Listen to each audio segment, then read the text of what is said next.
ಈ ರಚಿತವಾದ ಪಾಡ್ಕ್ಯಾಸ್ಟ್ ಮುಖ್ಯವಾಗಿ ಪುಸ್ತಕದಿಂದ ನಿಜ ಜೀವನದ ಉದಾಹರಣೆಗಳ ಮೇಲೆ ಕೇಂದ್ರೀಕರಿಸುತ್ತದೆ. ನಮ್ಮ ಆಲೋಚನೆಗಳು ನಮ್ಮ ಜೀವನದ ಅನುಭವಗಳ ಮೇಲೆ ಹೇಗೆ ಪ್ರಭಾವ ಬೀರುತ್ತವೆ ಎಂಬುದನ್ನು ವಿವರಿಸುತ್ತದೆ. ಸಂಪೂರ್ಣ ತಿಳುವಳಿಕೆಗಾಗಿ ದಯವಿಟ್ಟು ಕೊನೆಯವರೆಗೂ ವೀಕ್ಷಿಸಿ.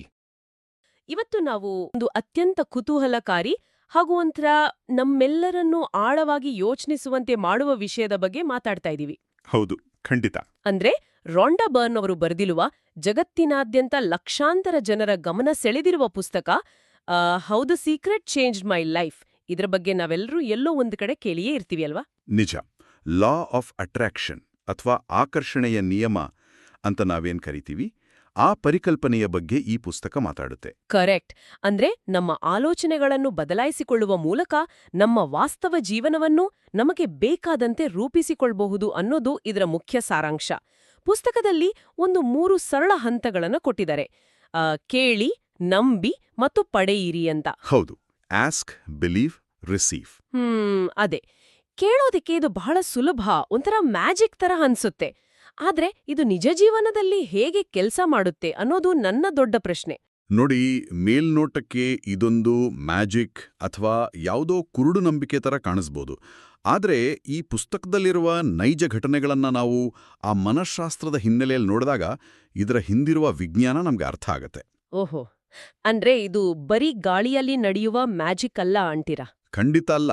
ನಮ್ಮ ಮೆದುಳು, ಆಮೇಲೆ ನಮ್ಮ ಆಲೋಚನೆಗಳು ಮತ್ತು ನಮ್ಮ ಭಾವನೆಗಳು ಒಟ್ಟಾಗಿ ಸೇರಿ ನಮ್ಮ ದೈನಂದಿನ ನಿರ್ಧಾರಗಳನ್ನ ಹೇಗೆ ಪ್ರಭಾವಿಸ್ತವೆ ಅನ್ನೋದ್ರ ಬಗ್ಗೆ ಈ ಪುಸ್ತಕ ಬಹಳ ಚೆನ್ನಾಗಿ ಬೆಳಕು ಚೆಲ್ಲುತ್ತೆ. ನಾವು ಯಾವುದ್ರ ಬಗ್ಗೆ ನಿರಂತರವಾಗಿ ಗಮನ ಹರಿಸ್ತೀವೋ ನಮ್ಮ ಸುತ್ತಮುತ್ತಲಿನ ಅವಕಾಶಗಳನ್ನ ಗ್ರಹಿಸುವ ನಮ್ಮ ಮೆದುಳಿನ ಸಾಮರ್ಥ್ಯ ಆ ಕಡೆ ಚುರುಕಾಗುತ್ತೆ. ನೀವು ಹೇಳಿದ 3 ಹಂತಗಳಿವೆಯಲ್ಲ? ಅದೇ, ಕೇಳೋದು, ನಂಬುವುದು, ಪಡೆಯೋದು. ಹೌದು. ಇವು ಮೂಲತಃ ನಮ್ಮ ಮನಸ್ಸನ್ನು ಒಂದು ನಿರ್ದಿಷ್ಟ ಗುರಿಯ ಕಡೆಗೆ ಸಂಪೂರ್ಣವಾಗಿ ಕೇಂದ್ರೀಕರಿಸುವ ಒಂದು ರೀತಿಯ ಮಾನಸಿಕ ತರಬೇತಿ ಅಂತ ಹೇಳ್ಬೋದು. ಇದು ನಿಜಕ್ಕೂ ಆಸಕ್ತಿದಾಯಕವಾಗಿದೆ. ಯಾಕೆಂದ್ರೆ ನಾನೀ ಪುಸ್ತಕವನ್ನು ಓದುವಾಗ ಅದರಲ್ಲಿರುವ ಕೆಲವು ನೈಜ ಉದಾಹರಣೆಗಳು ನನ್ನನ್ನು ಬೆರಗುಗೊಳಿಸಿದ್ವು. ಯಾವ ಕಥೆ ಬಗ್ಗೆ ಹೇಳ್ತಿದ್ದೀರಾ? ಉದಾಹರಣೆಗೆ ಜಾನ್ ಪಿರೇರಾ ಎಂಬ ವ್ಯಕ್ತಿಯ ಕಥೆ. ಆತ ತನ್ನ ವ್ಯವಹಾರದಲ್ಲಿ ನಷ್ಟ ಅನುಭವಿಸಿ ತೀವ್ರವಾದ ಖಿನ್ನತೆಯಲ್ಲಿದ್ದನಂತೆ. ಆದರೆ ಆತ ಕೇವಲ ತನ್ನ ನಂಬಿಕೆಯ ಆಧಾರದ ಮೇಲೆ ಪ್ರಖ್ಯಾತ ಗಾಯಕ ಸ್ಟೀವಿ ವಂಡರ್ ಜೊತೆ ವೇದಿಕೆಯ ಮೇಲೆ ಹಾಡುವ ಅವಕಾಶವನ್ನು ಪಡೆದ ಅಂತ ಲೇಖಕಿ ಬರೀತಾರೆ. ಹೌದು, ಅದೊಂದು ಅದ್ಭುತವಾದ ಘಟನೆ.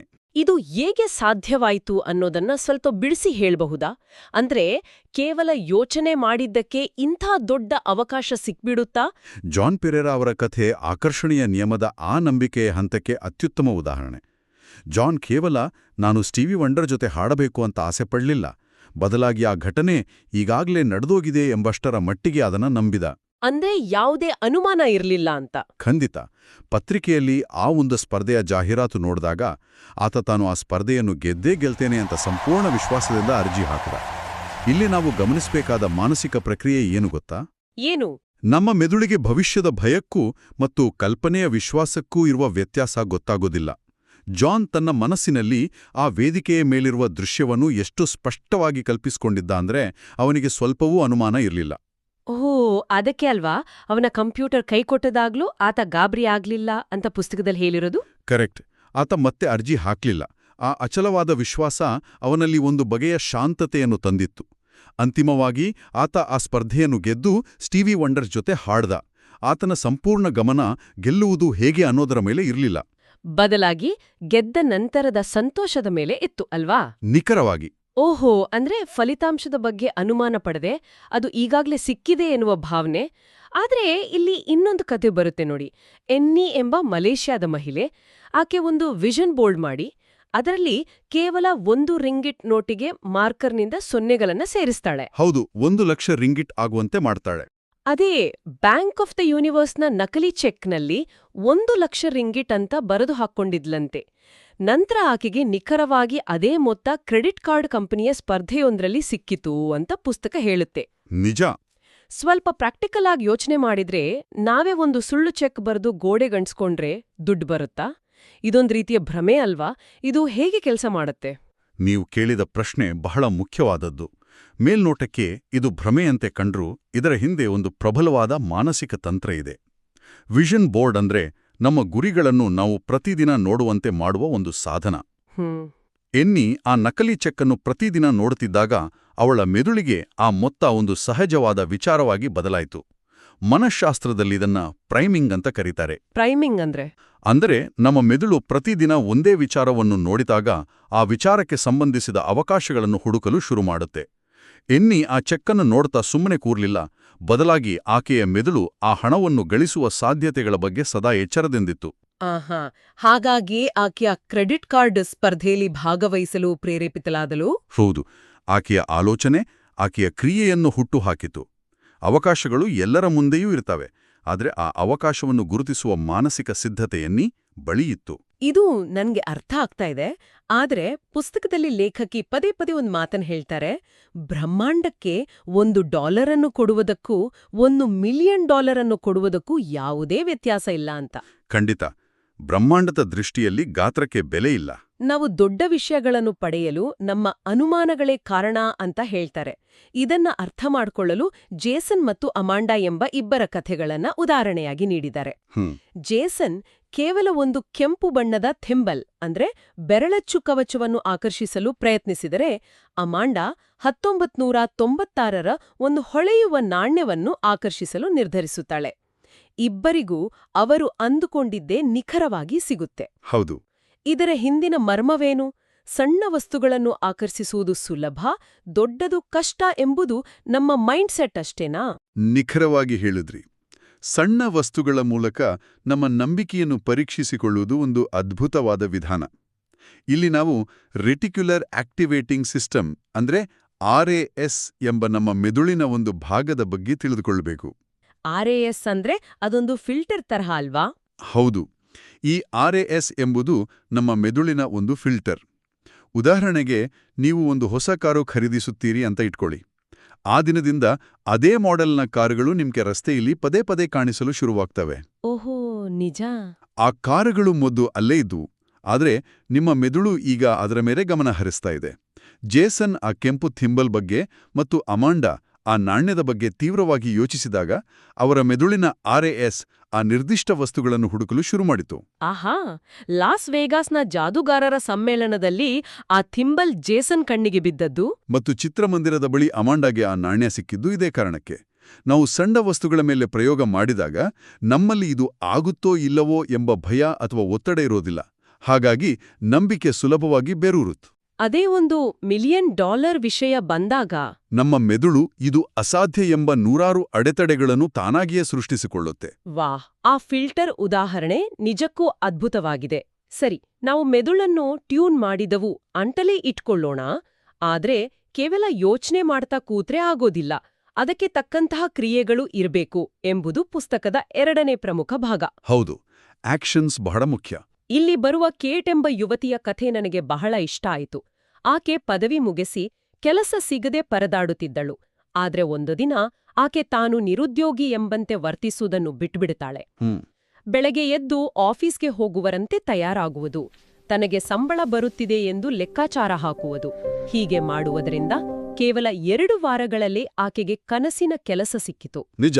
ಇದರ ಜೊತೆಗೆ ಲಂಡನ್ನ ಝೀ ಎಂಬ ಒಂಟಿ ಮಹಿಳೆ ತನಗೆ ಮದುವೆಯಾಗುವ ಯಾವುದೇ ಲಕ್ಷಣಗಳಿಲ್ಲದಿದ್ರೂ ಮದುವೆಯ ಉಡುಪನ್ನು ಖರೀದಿಸ್ತಾಳೆ ಮತ್ತು ಕೆಲವೇ ತಿಂಗಳಲ್ಲಿ ಅವಳಿಗೆ ಸರಿಯಾದ ಸಂಗಾತಿ ಸಿಕ್ಕು ಮದುವೆಯೂ ಆಗುತ್ತೆ. ಹೌದು, ಇದೊಂದು ಕ್ಲಾಸಿಕ್ ಉದಾಹರಣೆ. ಇದು ಕೇಳಲು ರೋಚಕವಾಗಿದೆ. ಆದರೆ ಮದುವೆ ಆಗುವ ಹುಡುಗನೇ ಇಲ್ಲದೆ ಮದುವೆ ಬಟ್ಟೆ ತಂದ್ರೆ ಜನ ಹುಚ್ಚಿ ಅನ್ಕೋತಾರೆ ಅಲ್ವಾ? ಈ ನಟಿಸುವುದು ಅಥವಾ ಆಕ್ಟಿಂಗ್ ಮಾಡುವುದು ಹೇಗೆ ವಾಸ್ತವವಾಗಿ ಬದಲಾಗುತ್ತೆ? ನೋಡಿ, ಜನರಿಗೆ ಇದು ಹುಚ್ಚುತನ ಎನಿಸಬಹುದು, ಆದರೆ ಮನಃಶಾಸ್ತ್ರದಲ್ಲಿ ಇದನ್ನ ಕಾಗ್ನಿಟಿವ್ ಡಿಸೋನೆನ್ಸ್ ಅಥವಾ ನಮ್ಮ ನಂಬಿಕೆ ಮತ್ತು ಕ್ರಿಯೆಗಳ ನಡುವಿನ ಘರ್ಷಣೆ ಅಂತ ಕರೀತಾರೆ. ಅಂದರೆ ನೀವು ಒಂದು ಕಡೆ ನನಗೆ ಒಳ್ಳೆ ಕೆಲಸ ಸಿಗ್ಬೇಕು ಅಂತ ಯೋಚಿಸ್ತಾ ಇನ್ನೊಂದು ಕಡೆ ಬೆಳಗ್ಗೆ 11 ಗಂಟೆವರೆಗೆ ಮಲಗಿದ್ರೆ ನಿಮ್ಮ ಮೆದುಳಿಗೆ ಗೊಂದಲವಾಗುತ್ತೆ. ನಿಮ್ಮ ಕ್ರಿಯೆಗಳು ನಿಮ್ಮ ಆಸೆಗೆ ವಿರುದ್ಧವಾಗಿವೆ. ಕರೆಕ್ಟ್. ಕೇಟ್ ತನ್ನ ವರ್ತನೆಯನ್ನು ಬದಲಾಯಿಸಿದಾಗ ಆಕೆ ತನ್ನ ಮೆದುಳಿಗೆ ನಾನು ಈ ಕೆಲಸಕ್ಕೆ ಅರ್ಹಳು ಮತ್ತು ಸಿದ್ಧಲಾಗಿದ್ದೇನೆ ಎಂಬ ಸ್ಪಷ್ಟ ಸಂದೇಶವನ್ನು ಕಳಿಸಿದಳು. ಈ ಸಿದ್ಧತೆ ಆಕೆಯಲ್ಲಿ ಆತ್ಮವಿಶ್ವಾಸವನ್ನು ತುಂಬಿತು. ಆಹಾ, ಆ ಆತ್ಮವಿಶ್ವಾಸನೇ ಆಕೆಗೆ ಇಂಟರ್ವ್ಯೂಗಳಲ್ಲಿ ಕೆಲಸ ತಂದುಕೊಟ್ಟಿದ್ದು. ಹೌದು. ಇನ್ನು ಝೀ ವಿಚಾರಕ್ಕೆ ಬಂದ್ರೆ, ಮದುವೆಯ ಉಡುಪನ್ನು ಖರೀದಿಸುವುದು ಕಪಾಟಿನಲ್ಲಿ ಮಗುವಿನ ಬಟ್ಟೆಗೆ ಜಾಗ ಮಾಡುವುದು ಅಥವಾ ಊಟದ ಮೇಜಿನ ಬಳಿ 2 ಕುರ್ಚಿಗಳನ್ನು ಹಾಕುವುದು ಇವೆಲ್ಲವೂ ನಮ್ಮ ಭವಿಷ್ಯದ ವಾಸ್ತವವನ್ನು ಸ್ವಾಗತಿಸುವ ಪೂರ್ವ ಸಿದ್ಧತೆಗಳು. ಈ ಕ್ರಿಯೆಗಳು ನಮ್ಮ ಮನಸ್ಸಿನಲ್ಲಿರುವ ಅನುಮಾನ ಎಂಬ ದೊಡ್ಡ ಶತ್ರುವನ್ನು ಸಾಯಿಸುತ್ತವೆ. ನಾವು ಆಸೆ ಪಡುವುದಕ್ಕೂ ಅದನ್ನು ಸ್ವೀಕರಿಸಲು ಸಿದ್ಧರಾಗಿರುವುದಕ್ಕೂ ಬಹಳ ವ್ಯತ್ಯಾಸ ಇದೆ. ಆ ಉಡುಪನ್ನು ಖರೀದಿಸುವ ಮೂಲಕ ತಾನು ಆ ಹೊಸ ಜೀವನವನ್ನು ಸ್ವಾಗತಿಸಲು ಮಾನಸಿಕವಾಗಿ ಮತ್ತು ಭೌತಿಕವಾಗಿ ಸಂಪೂರ್ಣ ಸಿದ್ಧಳಾಗಿದ್ದಳು. ಇದು ಬಹಳ ಆಳವಾದ ಒಳನೋಟ. ಬಟ್ಟೆ, ಕೆಲಸ, ದುಡ್ಡು ಇವೆಲ್ಲವೂ ನಮ್ಮ ಹೊರಗಿನ ಭೌತಿಕ ಪ್ರಪಂಚಕ್ಕೆ ಸೇರಿದ ವಿಚಾರಗಳು. ಇಲ್ಲಿಯವರೆಗೆ ನಾವು ಚರ್ಚಿಸಿದ್ದು ಅರ್ಥ ಆಗುತ್ತೆ. ಆದ್ರೆ ಇದೇ ಪುಸ್ತಕದಲ್ಲಿ ನಮ್ಮ ಆರೋಗ್ಯದ ಬಗ್ಗೆ, ಅದರಲ್ಲೂ ದೈಹಿಕ ಕಾಯಿಲೆಗಳ ಬಗ್ಗೆ ಕೆಲವು ಘಟನೆಗಳನ್ನ ವಿವರಿಸಿದ್ದಾರೆ. ಹೌದು, ಆರೋಗ್ಯದ ವಿಭಾಗ ಬಹಳ ಮುಖ್ಯವಾದದ್ದು. ಇಲ್ಲಿಗೆ ಬಂದಾಗ ನನಗೆ ಸ್ವಲ್ಪ ಆಶ್ಚರ್ಯ ಮತ್ತು ಅನುಮಾನ ಎರಡೂ ಮೂಡ್ತು. ಸಬ್ರೀನಾ ಎಂಬ ಮಹಿಳೆ ತನ್ನ ಬಾಲ್ಯದಲ್ಲಿ ತೀವ್ರವಾದ ದೈಹಿಕ ದೌರ್ಜನ್ಯಕ್ಕೆ ಒಳಗಾಗಿದ್ದಳು. ಆಘಾತದಿಂದಾಗಿ ಆಕೆಗೆ ದೀರ್ಘಕಾಲದ ವಿಪರೀತ ಬೆನ್ನು ನೋವಿತ್ತು. ಆದರೆ ಆಕೆ ಧ್ಯಾನದಲ್ಲಿ ಕುಳಿತು ತನ್ನ ತಾಯಿಯನ್ನು ಸಂಪೂರ್ಣವಾಗಿ ಕ್ಷಮಿಸಿದ ಅಂದೇ ರಾತ್ರಿ ಆಕೆಯ ಬೆನ್ನು ನೋವು ಶಾಶ್ವತವಾಗಿ ಮಾಯವಾಯಿತು ಅಂತ ಕಥೆ ಹೇಳುತ್ತೆ. ನಿಜ. ಒಬ್ಬರನ್ನು ಕ್ಷಮಿಸುವುದರಿಂದ ದೈಹಿಕ ಕಾಯಿಲೆ ಹೇಗೆ ಗುಣ ಆಗತ್ತೆ? ಹಾಗೆಯೇ ಲಾರೆನ್ ಎಂಬಾಕಳೆಗೆ ಮಾರ್ಫನ್ ಸಿಂಡ್ರೋಮ್ ಎಂಬ ಗುಣಪಡಿಸಲಾಗದ ಹೃದಯದ ಕಾಯಿಲೆ ಇತ್ತು. ಆದರೆ ಆಕೆ ಪ್ರತಿದಿನ ತನ್ನ ಹೃದಯ ಆರೋಗ್ಯವಾಗಿ ಬಡಿತುಕೊಳ್ಳುತ್ತಿದೆ ಎಂದು ದೃಶ್ಯೀಕರಣ ಮಾಡಿದ ನಂತರ ಆಕೆಯ ಹೃದಯ ಸಹಜ ಸ್ಥಿತಿಗೆ ಮರಳಿತು ಅಂತ ವೈದ್ಯರೇ ದೃಢಪಡಿಸಿದ್ರು. ಹೌದು, ಇದು ಮೆಡಿಕಲ್ ಮಿರಾಕಲ್ ತರ ಕಾಣಿಸುತ್ತೆ. ಇದು ಹೇಗೆ ಸಾಧ್ಯ? ಬರೀ ಆಲೋಚನೆಯಿಂದ ನಮ್ಮ ದೇಹದ ಅಂಗಾಂಗಗಳನ್ನು ಸರಿಪಡಿಸಿಕೊಳ್ಳಲು ಸಾಧ್ಯವಾ? ಆರೋಗ್ಯದ ವಿಚಾರ ಬಂದಾಗ ನಾವು ಬಹಳ ಎಚ್ಚರಿಕೆಯಿಂದ ಈ ಘಟನೆಗಳನ್ನು ವಿಶ್ಲೇಷಣೆ ಮಾಡಬೇಕು. ಇಲ್ಲಿ ಗಮನಿಸಬೇಕಾದ ಅತ್ಯಂತ ಮಹತ್ವದ ಅಂಶ ಅಂದ್ರೆ ಈ ಪುಸ್ತಕ ಎಲ್ಲೂ ಆಧುನಿಕ ವೈದ್ಯಕೀಯ ಚಿಕಿತ್ಸೆಯನ್ನು ನಿರಾಕರಿಸುವುದಿಲ್ಲ. ಅಂದ್ರೆ ವೈದ್ಯರ ಬಳಿ ಹೋಗಬೇಡಿ ಅಂತ ಎಲ್ಲೂ ಹೇಳಿಲ್ಲ. ಖಂಡಿತ ಇಲ್ಲ. ಔಷಧಿ ತೆಗೆದುಕೊಳ್ಬೇಡಿ ಎಂದು ಎಲ್ಲೂ ಹೇಳೋದಿಲ್ಲ. ಬದಲಾಗಿ ವೈದ್ಯಕೀಯ ಚಿಕಿತ್ಸೆಯ ಜೊತೆಗೆ ನಮ್ಮ ಮನಸ್ಸಿನ ಶಕ್ತಿ ಹೇಗೆ ಪೂರಕವಾಗಿ ಕೆಲಸ ಮಾಡುತ್ತೆ ಅನ್ನೋದನ್ನ ಇದು ತೋರಿಸುತ್ತೆ. ನೀವು ಸಬ್ರೀನಾಳ ಕಥೆಯನ್ನು ತೆಗೆದುಕೊಂಡ್ರೆ ಆಕೆಯ ಬೆನ್ನು ನೋವು ಕೇವಲ ದೈಹಿಕವಾಗಿರಲಿಲ್ಲ, ಅದು ಮಾನಸಿಕ ಆಘಾತದ ಪ್ರತಿರೂಪವಾಗಿತ್ತು. ನಾವು ದ್ವೇಷ, ಕೋಪ ಮತ್ತು ಹಳೆಯ ನೋವುಗಳನ್ನು ಮನಸ್ಸಿನಲ್ಲಿ ಹಿಡಿದಿಟ್ಟುಕೊಂಡಾಗ ನಮ್ಮ ದೇಹ ನಿರಂತರವಾಗಿ ಕಾರ್ಟಿಸಾಲ್ ಎಂಬ ಒತ್ತಡದ ಹಾರ್ಮೋನ್ ಅನ್ನು ಬಿಡುಗಡೆ ಮಾಡುತ್ತೆ. ಓಹೋ, ಕಾರ್ಟಿಸಾಲ್. ಹೌದು, ಇದು ನಮ್ಮ ಸ್ನಾಯುಗಳನ್ನು ಬಿಗಿಯಾಗಿಸುತ್ತದೆ ಮತ್ತು ಉರಿಯೂತವನ್ನು ಉಂಟುಮಾಡುತ್ತೆ. ಸಬ್ರೀನಾ ತನ್ನ ತಾಯಿಯನ್ನು ಕ್ಷಮಿಸಿದಾಗ ಆಕೆ ತನ್ನ ತಾಯಿಗೆ ಉಪಕಾರ ಮಾಡಲಿಲ್ಲ. ಬದಲಾಗಿ ತನ್ನ ದೇಹದಲ್ಲಿದ್ದ ಆ ವಿಷಕಾರಿ ಹಾರ್ಮೋನ್ಗಳ ಬಿಡುಗಡೆಯನ್ನು ನಿಲ್ಲಿಸಿದಳು. ಕ್ಷಮಿಸುವಿಕೆ ಆಕೆಯ ಮೆದುಳಿಗೆ ಮತ್ತು ದೇಹಕ್ಕೆ ಒಂದು ರೀತಿಯ ವಿಶ್ರಾಂತಿಯನ್ನು ನೀಡಿತು ಅಲ್ವಾ? ನಿಖರವಾಗಿ. ಇದರಿಂದ ಸ್ನಾಯುಗಳು ಸಡಿಲಗೊಂಡು ನೋವು ಕಡಿಮೆಯಾಯಿತು. ಇನ್ನು ಲಾರೆನ್ ಅವರ ವಿಚಾರದಲ್ಲಿ ಪ್ಲಸೀಬೋ ಎಫೆಕ್ಟ್ ಮತ್ತು ಮೈಂಡ್ ಬಾಡಿ ಕನೆಕ್ಷನ್ ಬಹಳ ದೊಡ್ಡ ಪಾತ್ರ ವಹಿಸುತ್ತೆ. Mind body connection? ಹೌದು. ಆಕೆ ಭಯಪಡುವ ಬದಲು ಸಕಾರಾತ್ಮಕವಾಗಿ ದೃಶ್ಯೀಕರಣ ಮಾಡಿದಾಗ ಆಕೆಯ ದೇಹವು ಗುಣಪಡಿಸುವ ಪ್ರಕ್ರಿಯೆಗೆ ಯಾವುದೇ ಮಾನಸಿಕ ಅಡೆತಡೆಗಳನ್ನು ಒಡ್ಡಿಲ್ಲ. ನಮ್ಮ ಮನಸ್ಸು ಶಾಂತವಾಗಿದ್ದಾಗ ನಮ್ಮ ದೇಹದ ರೋಗನಿರೋಧಕ ಶಕ್ತಿ ಅತ್ಯುನ್ನತ ಮಟ್ಟದಲ್ಲಿ ಕೆಲಸ ಮಾಡುತ್ತೆ. ಅಂದ್ರೆ ಕೋಪ ಮತ್ತು ದ್ವೇಷ ಎಂಬುದು ಬೇರೆಯವರಿಗೆ ಕುಡಿಸಲು ನಾವೇ ಕುಡಿಯುವ ವಿಷದಂತೆ. ಅದನ್ನ ಬಿಟ್ಟುಕೊಟ್ರೆ ನಮ್ಮ ದೇಹವೇ ನಮ್ಗೆ ಕೃತಜ್ಞತೆ ಹೇಳುತ್ತೆ. ಖಂಡಿತ ಇದು ಪ್ರತಿಯೊಬ್ಬರೂ ಅರ್ಥ ಮಾಡ್ಕೊಳ್ಬೇಕಾದ ವಿಚಾರ. 100ಕ್ಕೆ 100 ಸತ್ಯ. ಸರಿ, ಇಷ್ಟೆಲ್ಲ ಸಾಧಿಸಿದ ಮೇಲೆ ಆ ಕೆಲ್ಸ ಸಿಕ್ತು, ಹಣ ಬಂತು, ಆರೋಗ್ಯ ಸುಧಾರಿಸಿತು. ಕೊನೆಗೆ ನಮ್ಗೆ ಬೇಕಾಗಿರೋದೇನು? ಸಂತೋಷ. ನಾವೆಲ್ಲರೂ ನಮ್ಮ ದೈನಂದಿನ ಜೀವನದಲ್ಲಿ ಈ ಸಂತೋಷವನ್ನು ಮುಂದೂಡುತ್ತಲೇ ಇರ್ತೀವಿ ಅಲ್ವಾ? ಅವರು ಬಹುತೇಕರು ಇದನ್ನೇ ಮಾಡೋದು. ನನ್ನ ಸಾಲ ತೀರಿದಾಗ ನಾನು ಸಂತೋಷವಾಗಿರ್ತೇನೆ, ನಾನು ತೂಕ ಇಳಿಸ್ಕೊಂಡ ಮೇಲೆ ಖುಷಿ ಪಡ್ತೀನಿ ಅಂತ. ಪುಸ್ತಕದಲ್ಲಿ ಹೈಡಿ ಎಂಬ ಮಹಿಳೆಯ ಕಥೆ ಇದೆ. ಆಕೆ 40 ವರ್ಷಗಳ ಕಾಲ ಖಿನ್ನತೆಯಲ್ಲಿದ್ದಳು. ಆಕೆಯ ಕನಸಿನಂತೆ ಆಕೆ ಲೇಖಕಿಯಾದರೂ ಅವಳಿಗೆ ಸಂತೋಷ ಸಿಗಲಿಲ್ಲ. ಆಗ ಆಕೆ ತನಗೆ ಖುಷಿ ಕೊಡುವ ಕೇವಲ 10 ಸಣ್ಣ ವಿಷಯಗಳ ಪಟ್ಟಿಯನ್ನು ಮಾಡಿ ಪ್ರತಿದಿನ ಅದರ ಬಗ್ಗೆ ಗಮನಹರಿಸಲು ಶುರು ಮಾಡಿದಾಗ ಆಕೆಯ ಜೀವನ ಬದಲಾಯಿತು. ಈ ಕ್ಷಣದಲ್ಲೇ ಸಂತೋಷವಾಗಿರುವುದು ಹೇಗೆ? ನಕಾರಾತ್ಮಕ ಆಲೋಚನೆಗಳು ಬಂದಾಗ ಅದರಿಂದ ಹೊರಬರುವುದು ಹೇಗೆ? ನೋಡಿ, ಹೈಡಿಯ ಕತೆ ನಮ್ಮೆಲ್ಲರಿಗೂ ಒಂದು ದೊಡ್ಡ ಪಾಠ.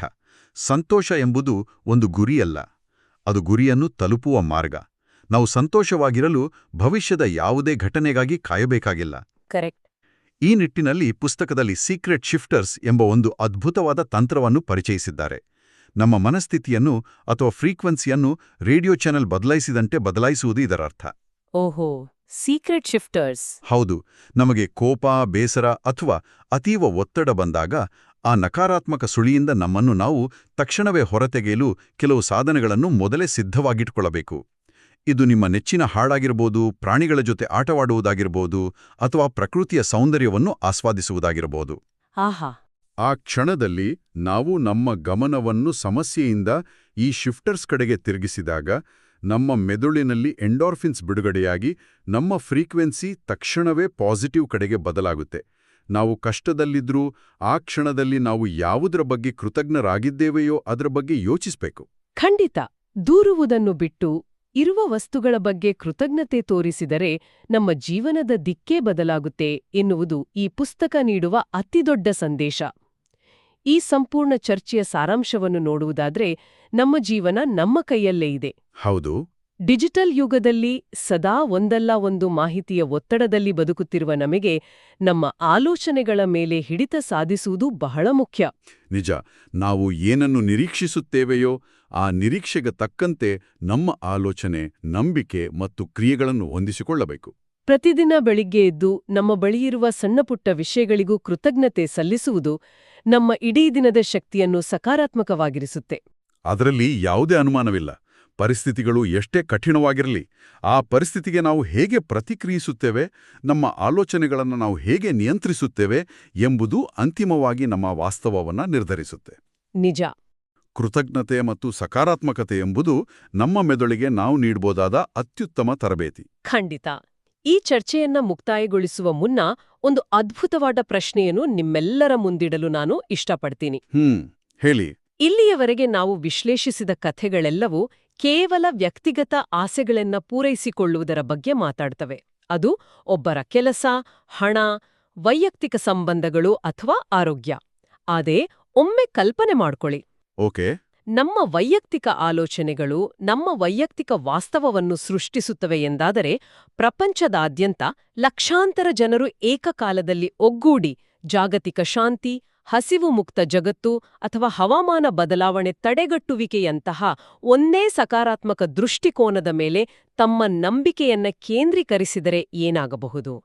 ವಾವ್, ಅದೊಂದು ಬೃಹತ್ ಆಗುತ್ತಿದೆ ಎಂದು ದೃಶ್ಯೀಕರಣ ಮಾಡಿದರೆ ಜಗತ್ತಿನಲ್ಲಿ ಎಂತಹ ಅಗಾಧವಾದ ಬದಲಾವಣೆಯಾಗಬಹುದು. ಸಾಮೂಹಿಕ ಪ್ರಜ್ಞೆಯ ಈ ಶಕ್ತಿ ಎಷ್ಟಿರಬಹುದು? ಇದು ನಮ್ಮೆಲ್ಲರನ್ನೂ ಕಾಡುವ, ಆಳವಾಗಿ ಯೋಚಿಸುವಂತೆ ಮಾಡುವ ಅದ್ಭುತವಾದ ಪ್ರಶ್ನೆ ಅಲ್ಲವೇ? ಈ ಬಗ್ಗೆ ಆಲೋಚಿಸುತ್ತಿರಿ. ಮುಂದಿನ ವಿಶೇಷ ಚರ್ಚೆಯಲ್ಲಿ ಮತ್ತೊಂದು ಕುತೂಹಲಕಾರಿ ವಿಷಯದೊಂದಿಗೆ ಸಿಗೋಣ.